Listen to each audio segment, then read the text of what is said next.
अब वहाँ पर आप देखोगे हम चेयरमैन से शिकायत करेंगे, we will complain to the chairman, कि यहाँ पर आप देखें कि ये हम शिकायत तो लगाएंगे। तो इसीलिए आप देखें कि वी के साथ विल आया है, क्योंकि ये हमने ऑपोजिट डायरेक्शन में विल यूज़ किया है आई और वी के साथ। जबकि पिछले हमारी जो प्रीवियस जो हमारी स्टडी थी उसमें हमने विल और शैल का देखा था कि शैल के साथ आई और वी का यूज़ करते हैं और विल के साथ हम ही, शी, इट, एनी नेम का यूज़ करते हैं। लेकिन यहाँ पर जो सेंटेंस स्ट्रक्चर है ना, वो हम देखते हैं कि उसकी सेंस क्या बन रही है। हमेशा याद रखें कि जब भी आपने इंग्लिश को सीखना है तो उसकी सेंस को समझ के सीखना है कि सेंस क्या है कि हम चेयरमैन से शिकायत करेंगे। अब शिकायत तो होगी, तो इसीलिए हमने वी लगाया। फिर तुम वहाँ नहीं जाओगे। अच्छा, रिटर्न डॉक्यूमेंट्स में ये हमेशा यहाँ आई के साथ विल आएगा और वी के साथ विल आएगा, ज़ोर देने के लिए या लाजमी के लिए। जबकि आप देखो जब बोलने में बात आती है तो ज़्यादातर हम विल का यूज़ करते हैं।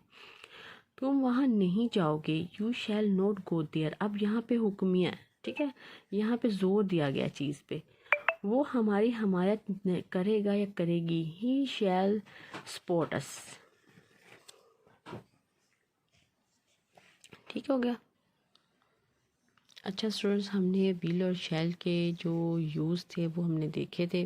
और यहाँ पर हमारे पास फ्यूचर इंडेफिनिट कि हमने गा गे गी, हमने सिंपल सेंटेंस में हमने देखा था कि विल का और शैल का हम यूज़ करते हैं कि आई, और हम हमेशा आई और वी के साथ जो है वो हम शैल यूज़ करते हैं, ठीक है। और बाकी जितने भी हमारे ऑल सब्जेक्ट हैं उनके साथ हम विल का यूज़ करते हैं, बाकी ऑल के साथ। तो इसी तरह आप देखो कि ये हमारे पास फ्यूचर इंडेफिनिट टेंस बन जाता है, जिसमें हम विल लगाते हैं, शैल लगाते हैं और फर्स्ट फॉर्म लगाते हैं। वर्ब की फर्स्ट फॉर्म आएगी कि जैसे वो कपड़े धोएगी, she will wash the clothes. हम फुटबॉल खेलेंगे, वी शैल प्ले फुटबॉल, ठीक है। अब यहाँ पे आप देखो फ्यूचर परफेक्ट टेंस जो है, इसमें हम इसमें हमेशा वर्ब की थर्ड फॉर्म लगाते हैं। तो ये है कि हम अपने घर रात से पहले पहुंच गए होंगे कि we shall have reached our home before night. अच्छा, आप देखें कि ये आप जस्ट समझें कि विल और शैल का यूज़ कहाँ कहाँ हो सकता है। बाकी हम जितने भी टेंसेस हैं उन सबको इन डिटेल में पढ़ेंगे। अभी जस्ट हम सेंस और कंसेप्ट समझ रहे हैं कि विल और शैल जो है वो कहाँ कहाँ यूज़ होते हैं। अब आप देखो कि तुमने सुबह के 9 बजे से पहले नाश्ता कर लिया होगा, ठीक है। You will have taken your breakfast before 9 o'clock, ठीक हो गया। इसी तरह आप देखो फ्यूचर कंटिन्यूअस टेंस में हमने विल बी प्लस ING लगाते हैं या शैल बी प्लस ING लगाते हैं। तो ये रूल्स हैं, ठीक है, ये सब रूल्स हैं जो हम टेंसेस में यूज़ करते हैं। और ये 4 टेंसेस हैं हमारे फ्यूचर के, future indefinite, future perfect tense, future continuous tense. अब कंटिन्यूअस में हम क्या करते हैं, जैसे रहा है, रही होंगी, रहे होंगे, तो इस सेंस में हम इसको यूज़ करते हैं। अच्छा स्टूडेंट्स, ये देखें कि यहाँ पे हमने विल बी का यूज़ करते हैं फ्यूचर कंटिन्यूअस टेंस में कि वी शैल, हम जल्द ही स्कूल जा रहे होंगे, we shall be going to Lahore very सून।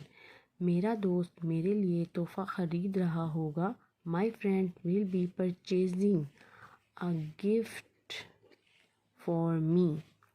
अब आप देखो कि इसमें हम जो है वो शैल बी और विल बी के साथ ING का यूज़ करते हैं।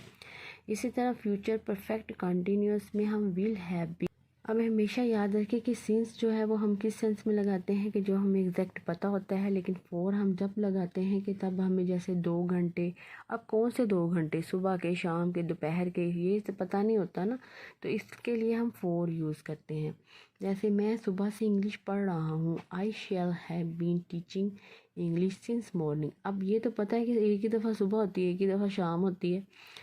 तो अब यहाँ वो 2 रोज़ तुम्हारा इंतज़ार कर रहे होंगे, they will have been waiting for you 2 days। अब देखिए 2 दिन, कौन से 2 दिन, पहले वाले 2 दिन स्टार्ट वाले एंड वाले कौन से 2 दिन। तो इस सेंस में हम बात करें तो इसके लिए हम फोर का यूज़ करते हैं। और जब हमें एग्जैक्ट सुबह शाम दोपहर की बात हो या 1994 1992 की एग्जैक्ट चीज़ की बात हो तो तब हम सिंस लगाते हैं।